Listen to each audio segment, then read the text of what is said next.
Hello viewers, स्पर्धायुग या आपल्या YouTube चॅनलमध्ये आपल्या सर्वांचं स्वागत आहे। आपण या व्हिडिओ सिरीजमध्ये दररोज उत्तरे लिहिण्याचा सराव करत असतो। जर तुम्ही राज्यसेवा मुख्यची तयारी करत असाल तर तुम्ही हा व्हिडिओ पाहू शकता। तसंच तुम्ही जर MPSCची तयारी करत असाल तरी आपले व्हिडिओ तुम्हाला फायदेशीर ठरू शकतात। आपले टेलिग्राम चॅनल तुम्ही जर जॉईन केले नसेल तर जॉईन करून ठेवा।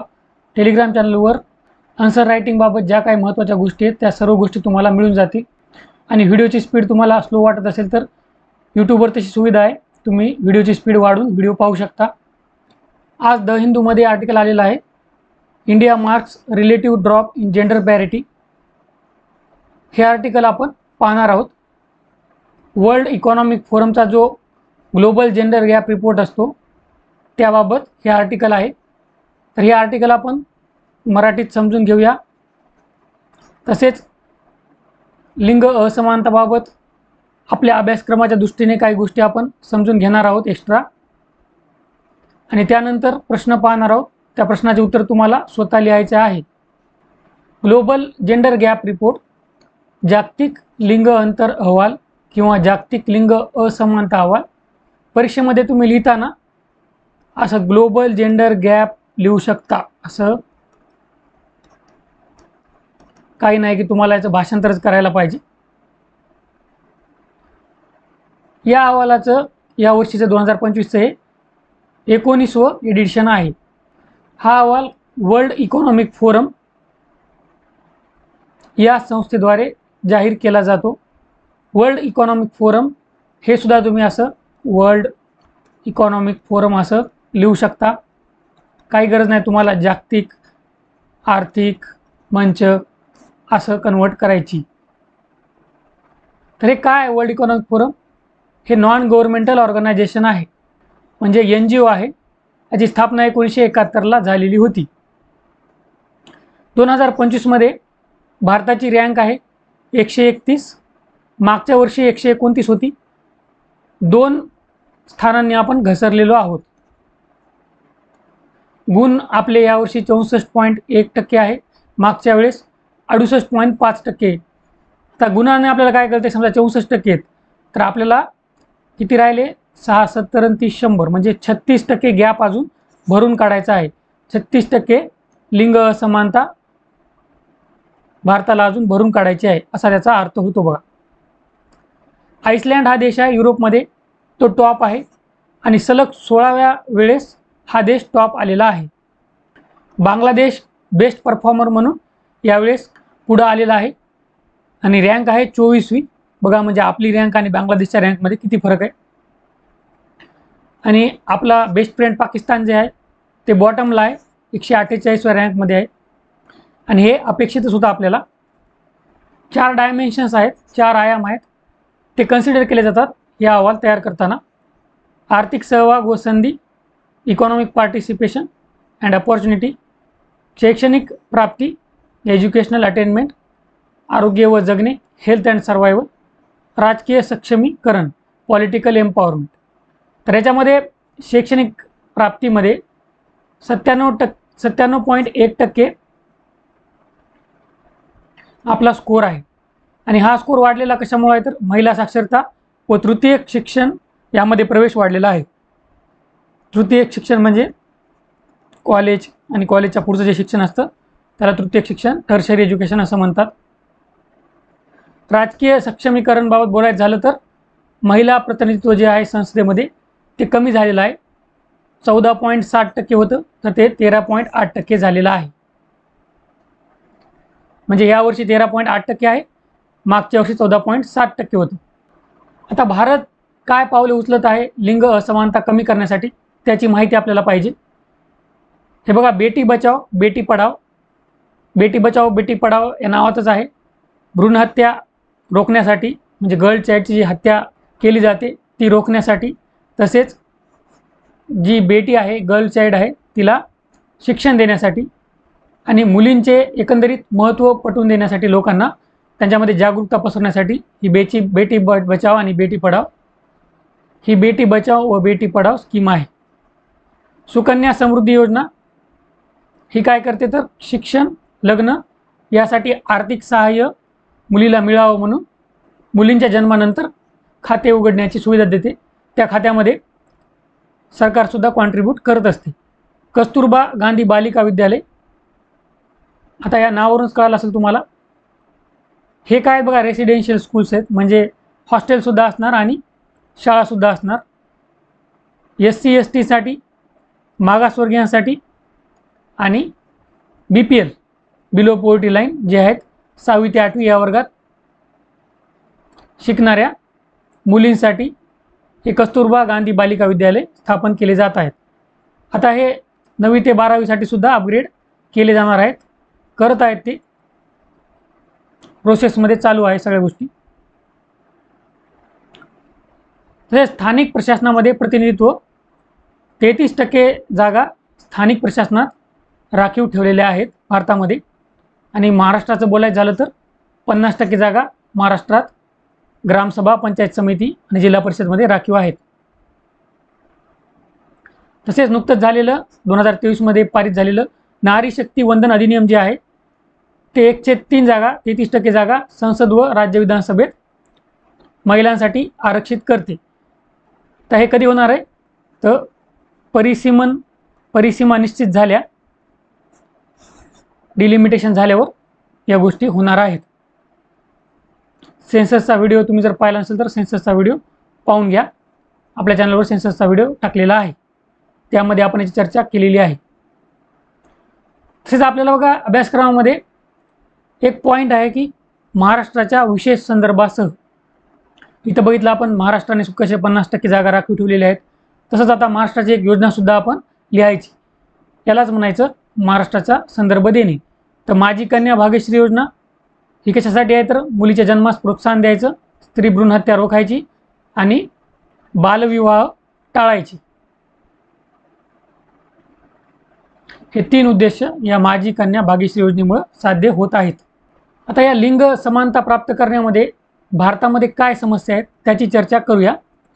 लिंग आधारित हिंसा वाढत आहे, त्याच्यामध्ये डोमेस्टिक व्हायलन्स, घरेलू हिंसा, हुंडाबळी वगैरे याच्यासाठी लैंगिक अत्याचाराच्या घटना वाढत आहेत. ट्रेनी डॉक्टरची कोलकाताची जी केस आहे ती, आणि आपल्या मुंबईमध्ये सुद्धा बालिकेवर झाला होता अत्याचार, ती केस. अशा प्रकारे लैंगिक अत्याचार वाढत आहेत आणि अजून आपल्याला दररोज न्यूजमध्ये या गोष्टी ऐकायला मिळत असतात, जी आपल्यासाठी एकदम शरमेची गोष्ट आहे. समान हत्या, ऑनर किलिंग, याचं एकदम सूचक उदाहरण द्यायचं झालं तर सैराट मूवीमध्ये तुम्हाला माहीतच आहे ऑनर किलिंग होत असते. ज्यांनी सैराट पाहिला नाही त्यांना सांगतो, याच्यामध्ये काय असतं, एक उदाहरण देतो तुम्हाला की मुलगी समजा उच्च जातीची आहे आणि मुलगा समजा खालच्या जातीतील आहे, आणि या दोघांनी समजा लग्न केलं, तर या मुलीच्या घरचे काय करतात, दोघांना मारून टाकतात. त्याला म्हणायचं ऑनर किलिंग. या गोष्टी हरियाणा वगैरे त्या प्रदेशामध्ये जास्त होतात, आणि आपल्या महाराष्ट्रात सुद्धा अशा घटना घडून येत आहेत. उदाहरण तुम्हाला माहीत पाहिजे, भारतातील 33% महिला ज्या आहेत त्या शारीरिक किंवा लैंगिक हिंसेचा सामना करत आहेत, आणि हे सांगितलेलं आहे नॅशनल फॅमिली हेल्थ सर्वेच्या 5व्या अहवालामध्ये. हे कोट करायचं तुम्हाला असं उत्तर लिहिताना, म्हणजे तुमच्या उत्तराला एक शोभा येते आणि व्हॅलिडेशन येतं बघ. आता ह्या गोष्टी तुम्हाला नोट करायच्या आहेत, मी सांगू न सांगू तुम्हाला. कुठं करायचं आहे तुम्हाला, GS1 पेपरमध्ये तसेच GS2 दोन्हीकडे हा मुद्दा येतो, पण तुम्ही GS2 मध्ये सामाजिक न्यायामध्ये याला नोट करू शकता. GS1 मध्ये सुद्धा आहेत आपल्याला महिलांचे इश्यू, परंतु सामाजिक न्यायामध्ये तुम्ही GS2 मध्ये हे नोट करून ठेवा. शिक्षणाची उपलब्धता, आता शिक्षणाची उपलब्धता जी आहे ती मुलाच्या तुलनेत मुलींसाठी कमी आहे. कशामुळं, आर्थिक अडचण, गरीब जर असतील पॅरेंट्स तर ते काय करतात, मुलाला शिकवायला प्राधान्य देतात आणि मुलीला घरी बसवतात. तरी आता चित्र बदलत आहे, पण तरी खेड्यापाड्यामध्ये अजूनही या गोष्टी चालू आहेत. तसेच सुरक्षेबाबत चिंता असते. म्हणजे शाळेमध्ये मुलींना टॉयलेटची व्यवस्था वगैरे या सर्व गोष्टी. कधीकधी शिक्षकच काय करतात, लैंगिक अत्याचार करतात. या असल्या ज्या आहेत सुरक्षाबाबत चिंता असते पॅरेंट्सला. त्यामुळं काय करतात पॅरेंट्स खेड्यापाड्यामध्ये जास्त करून मुलींना पाठवत नाहीत शाळेमध्ये. आणि पितृसत्ताक आपला समाज असल्यामुळं मुलींच्या शिक्षणाकडे तेवढं सिरियसली पाहिलं जात नाही. परंतु हे चित्र बदलत आहे. आता या गोष्टी खेड्यापाड्यातसुद्धा बदलत आहेत, परंतु अजूनसुद्धा आहेत, त्यामुळे आपल्याला या द्याव्या लागतात. अदृश्य श्रम, इनव्हिजिबल लेबर. आता तुम्हाला माहीत आहे, तुमची आई किंवा तुमची बहीण कोणी असेल आणि ती घरकाम करत असेल, लेकरांची देखभाल करत असेल, म्हणजे हाऊसवाईफ असेल, तर तिचं जे काम आहे त्याची मोजणी होती का? तिच्या कामाची दखल घेतली जाते का? तिला कोणी पगार देते का? त्यांना काय हिणवलं जातं नेहमी, तू काय काम करतेस, तू घरी बसूनच असतेस वगैरे वगैरे. परंतु ह्या कामाची सुद्धा काही किंमत आहे, व्हॅल्यू आहे. कारण तुम्ही जर विचार करा, तुम्ही एखादी मोलकरीण लावली घरकाम करायला, ती काही पैसा घेणार आहे. लेकरांची देखभाल करायला लावली, ती काही पैसा घेणार आहे. त्यामुळं अशा कामाची व्हॅल्यू आहे, परंतु आपण ती व्हॅल्यू समजत नाही. तर ते झालं अदृश्य श्रम. तर ह्या ज्या कामाची दखल घ्यायला पाहिजे. मजुरीत असमानता. वेतन जे आहे, वेतन ते समान वेतन मिळत नाही. पुरुषांना जास्त वेतन मिळतं, महिलांना कमी वेतन मिळतं. बालविवाह. बालविवाह ही एक समस्या आहे. युनेस्कोचा डेटा याबाबत आपल्याला कोट करायचा आहे. भारतात जगातल्या 3 पैकी 1 बालवधू आहेत. म्हणजे जर पूर्ण जगामध्ये जर 3 बालवधू असतील तर एक तुम्हाला भारतात सापडेल. म्हणजे बघा किती गहन प्रश्न आहे भारतामध्ये चाइल्ड मॅरेजचा. परंतु ही स्थिती बदलत आहे. 2006 ते 2023 हे जे प्रमाण आहे ते 46% पासून 23% कमी झालेलं आहे. ही एक चांगली गोष्ट आहे आपल्याला, आणि आपल्याला माहीत पाहिजे. आता उपायाची चर्चा करूया. उपाय काय आहेत? तर कायद्यामध्ये सुधारणा केल्या पाहिजे. विशेषतः चाइल्ड मॅरेजबाबत जे कायदे आहेत, बालविवाहाबाबत कायदे आहेत, कामाच्या जागी लैंगिक छळाच्या घटना ज्या घडतात. विशाखा गाईडलाईन म्हणून तुम्ही ऐकलं असेल की सुप्रीम कोर्टानं काय केलं होतं, विशाखा केसमध्ये गाईडलाईन दिल्या होत्या. त्या याबाबतच होत्या की कामाच्या जागी लैंगिक छळ होऊ नये म्हणून. आणि त्यामुळे आपण एक ॲक्ट बनवला होता, जो आपल्याकडे आहे अजूनसुद्धा लागू. 2013चा आहे, 2013चा ॲक्ट आहे तो. त्याला शॉर्टमध्ये पॉश म्हणतात, prevention of sexual harassment at work place. कामाच्या जागी लैंगिक छळवणुकीपासून प्रतिबंध असा 2013चा कायदा आहे. परंतु या कायद्यात सुद्धा काही लूप होल्स आहेत. तर ते लूप होल्स आपण भरले पाहिजे आणि कायद्यात सुधारणा केल्या पाहिजे. तसेच काय करता येईल, लिंग संवेदनशील शिक्षण देता येईल.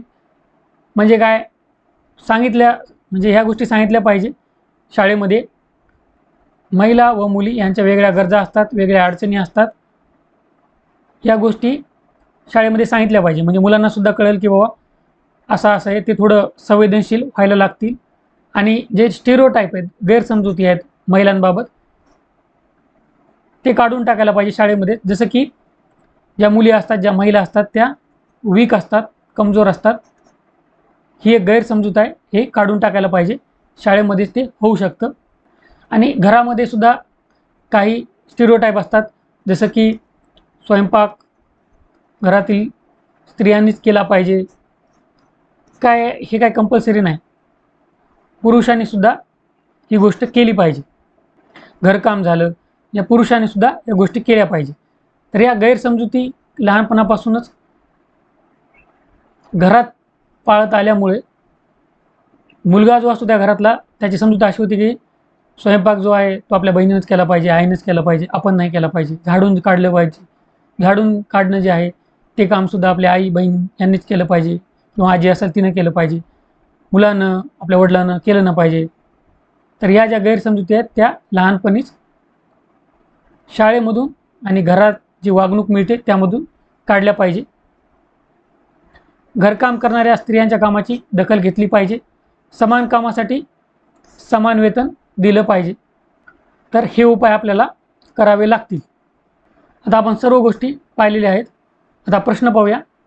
भारतात लिंग असमानतेचा प्रश्न गंभीर आहे. सरकार यावर काय पावले उचलत आहे? सरकारने उचललेली पावले पर्याप्त आहेत का? गंभीरदृष्ट्या विश्लेषण करा. आता पहिलं काय, अभ्यासक्रमाच्या कोणत्या भागामध्ये हा प्रश्न येतो? तर अभ्यासक्रमाच्या तुमच्या सामान्य अध्ययन 1 GS1 त्याच्यामध्ये सोसायटी समाज, त्याच्यामध्ये तसेच सामान्य अध्ययन 2 GS2 त्याच्यामध्ये सामाजिक न्याय सोशल जस्टिस, या 2 टॉपिकमध्ये हा प्रश्न येतो बघा. अभ्यासक्रमाचा व्हिडिओ मी तुम्हाला अजून सांगतो की तुम्ही पाहून घ्या. अभ्यासक्रमाचा व्हिडिओ तुम्हाला खूप महत्त्वाचा आहे. तुम्हाला जर रायटिंग करायची असेल, तुम्हाला राज्यसेवा मुख्य द्यायची असेल तर अभ्यासक्रम तुम्हाला समजलाच पाहिजे. आणि मी जेवढं होईल तेवढं चांगल्या प्रकारे सोप्या भाषेत अभ्यासक्रम सांगायचा प्रयत्न केलेला आहे. कीवर्ड प्रश्नामध्ये दुसरं महत्त्वाची गोष्ट असते कीवर्ड. तर इथे कीवर्ड आहे गंभीरदृष्ट्या विश्लेषण करा. तुम्हाला काय करायचं आहे, की प्रत्येक जे वाक्य दिलेलं आहे आणि क्वेश्चन मार्कचं आहे बघा, प्रत्येक वाक्य दिलेलं आहे, तर या प्रत्येक वाक्याचं तुम्हाला विश्लेषण करायचं आहे. आपण प्रत्येक वाक्याबाबत गोष्टी घेतलेल्या आहेत, सर्व मुद्दे डिस्कस केलेले आहेत, तेच तुम्हाला इथं घ्यायचं आहे. तुम्हाला जर लिहिताना काही अडचण येत असेल तर टेलिग्राम चॅनल आपलं जॉईन करा, लिंक डिस्क्रिप्शन बॉक्समध्ये आहे. टेलिग्राम चॅनलवर तुम्हाला उत्तर मिळून जाईल. तुम्ही रेफरन्स घेऊ शकता, परंतु उत्तर तुम्ही मनाने लिहा स्वतःच्या. आणि उत्तरामध्ये 3 पार्ट असतात. इंट्रोडक्शन असते, त्यानंतर बॉडी पार्ट असतो आणि त्यानंतर कन्क्लुजन असतं. प्रत्येक पार्टला मार्क असतात, त्यामुळे तुमच्या प्रश्नामध्ये प्रत्येक पार्ट आलाच पाहिजे.